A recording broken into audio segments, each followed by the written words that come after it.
উম্মতের জন্য চোখের পানি যা শুকায় নাই। ২৫০০ মানুষ বুঝবে কি বুঝবে না আমি জানি না। যখন মালাকুল মউত কারো কাছে অনুমতি নিয়ে ঢোকেন নাই, আল্লাহ বলছে মালাকুল মউত যাও আমার বন্ধুর কাছে, প্রথমে ঘরে ঢুকার অনুমতি নিবে, অনুমতি দিলে ঢুকবে নাইলে ঢুকবে না। ঘরে ঢুকার পরে আবার অনুমতি নিবে, বুকে হাত রাখতে বললে রাখবে, নাইলে ফিরা চলে আসবে। ঢুকছেন ঘরে অনুমতি নিয়া, বলছে বুকে হাত রাখবো, চোখে পানি ঝরতে ছিল। জিবরিল পিছে সালাম দিয়া ঢুকছেন, বলছে আতাবকি ওয়া আনতা ইলা রফিকিল আলা, এখনো আপনার চোখের পানি? এখন তো আল্লাহর সান্নিধ্যে যাবেন। উর্দু জগতে তো খুশির বন্যা চলতেছে, উর্দুর জগতে খুশির হুল্লুর হইতেছে।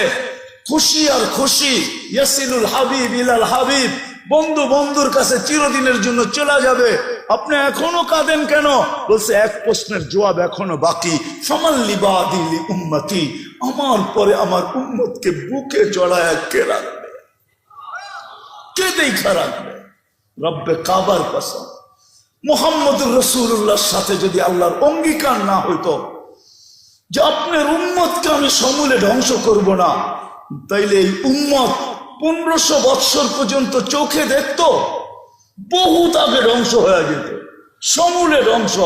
আপনি কি মনে করেন সন্তানের হাতে বাপ টুকরা টুকরা, তারপরও জমিন থাকে দাঁড়ায় তার জায়গায়? কোরআন হাদিস কাইটা দেখেন, সন্তানের হাতে বাপ টুকরা টুকরা, সন্তানের হাতে মা বাবার জান যাইতেছে। 500 টাকার জন্য সন্তান বাপকে গুলি করতেছে। মিডিয়ার কয়টা আসে, প্রত্যেক সন্তান ও ২৫০০ যুবক তোমাদের পায়ে হাত রেখা বলি, আমি চিনি ২৫০০। প্রবাসে কারা আছে এদেরকে আমি চিনি, খুব এদের সাথে আমার আসা যাওয়া হয়।